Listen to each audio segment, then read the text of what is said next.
Hello, I'm Tim Krul. Welcome to Norwich City Central. Hello everybody, Lewis, Norwich City Central. Welcome to another match previewing today's game against Wolves. Really looking forward to this one.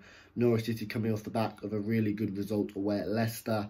And Wolves, obviously it's going to be a good game. It's going to be a tough game, but one I'm looking forward to. I'd love to hear your thoughts down below in the comment section as the business end of the season kind of arrives, which is Christmas in my opinion. So many games. I think Norwich have 4 games in the space of 10 days, and this is a really hectic part of the season in which you can suddenly see a team leap up a few places or potentially down. So it's going to be really fascinating to see. In this preview, let's start with Wolves and talk about them.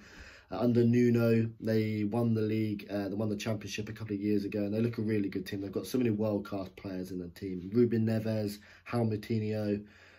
These are players who could all easily feature in teams like Arsenal and Chelsea. They're world-class players, and Wolves have obviously got a lot of money under their belts, and that's one of the reasons why they're doing so successful. But Nuno plays a back three, and they play some really good stuff, don't they? As I say, a lot of international players mixed in with some English players like Connor Cody and Ryan Bennett, ex-Norwich, of course. But Wolves' main players, obviously, in the attacking areas, and the Norwich players that Wolves need to look out for are players like João Jimenez. 9 goals so far for Wolves this season, and he's looked deadly in the Premier League and deadly in Europe as well. Wolves have done fantastic qualifying for the knockout stages of the Europa League after finishing in the top 6 or 7 last season, and they're 8th this season, and they're easily be eyeing up the top 6 again this season. As I said, João Jimenez, fantastic player, seems to score goals, consistently gets goals and assists. He's a really dangerous player, and his movement is going to cause problems for the Norwich City backline. Adama Traore as well, a winger as well. If he had end product, he'd honestly, I think, be one of the best wingers in the Premier League. His pace is fantastic. He always seems to get past his man, but sometimes his end product's lacking. But if he can get that right, he's going to be a world-class player. So Wolves have got some very dangerous players as well. Diego Jota, he's a striker who normally comes into his own around this time of the season. So it's going to be a very tough game, and Wolves like to play out for the back. So it could be a really attractive game of football, this, and one I'm really looking forward to. Norwich, of course, coming off the back of that 1-1 draw away at Leicester. They played some really good stuff as well, didn't they? I was really impressed with how good we were. Building from the back, played between the thirds, and we played some really nice football throughout the whole of the pitch. And when that plan didn't work, when Leicester were pressing us, what did we have? We had a plan B. We had the long ball to Pukki, and that almost resulted in a couple of goals. So that's what I liked about that Norwich City performance. We had a plan A, we had a plan B, and we played really well against Leicester and could have even have won the game with Pukki having some chances towards the end. Tim Krul had to make a great save to deny Jamie Vardy, but overall, really impressive performance. And Team with Pukki looked back to his best. Emi Buendia played some excellent passes as well, and had a great understanding.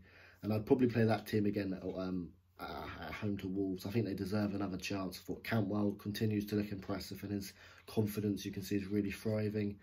And the back line as well looked defensively organised as well, and you'd hate to see an injury to the back line. I haven't seen the team news yet, but Ben Godfrey does appear to have a leg in his brace leg. So I don't know what that's going to mean, but it could just be precautionary. I know Todd Cantwell went to Winter Wonderland in that funny team photo with his leg in a cast. So you don't know. I think Godfrey, let's hope he's going to be okay. And Timo Pukki as well, potentially could have broken his toe. But I don't think that's going to be a long-term injury. You have to wait and see whether he's available at Wolves. But if we don't have Timo Pukki available, it's going to be a big blow. Probably mean Dennis Shabreni is going to come on, and I think that says all you need to know. We probably should have invested a little bit more in the summer. Stuart Webber, fantastic recruitment team, but a little bit more money to face the Premier League probably would have been wise. But no, overall, really looking forward to this one. I think Norwich City have continue to have to be brave on the ball. That's what we were against Leicester. We were brave on the ball, played some really nice passing out, and we need to make sure we have a plan B as well. And hopefully, that long ball in behind to Pukki can do that as well. But no, really looking forward to this one. And as I said, it's the business end of the season.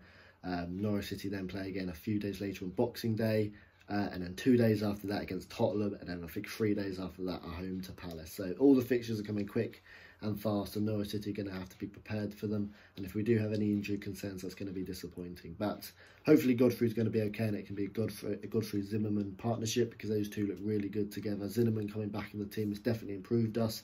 It's not going to solve all our defensive issues, but definitely improved us.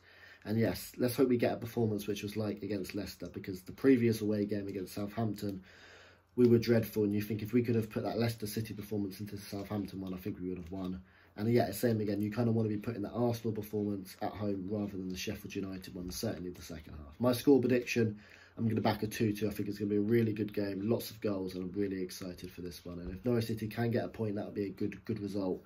And then we face Aston Villa, in which will be an absolutely crunch match in the relegation battle, as Aston Villa sit in 17th and 3 points ahead of Norwich as of now. So really looking forward to the fixtures coming up. Yeah, thank you for watching. Leave me your thoughts on the game, score predictions and all that good stuff. Subscribe to Norwich City Central, and I'll see you later.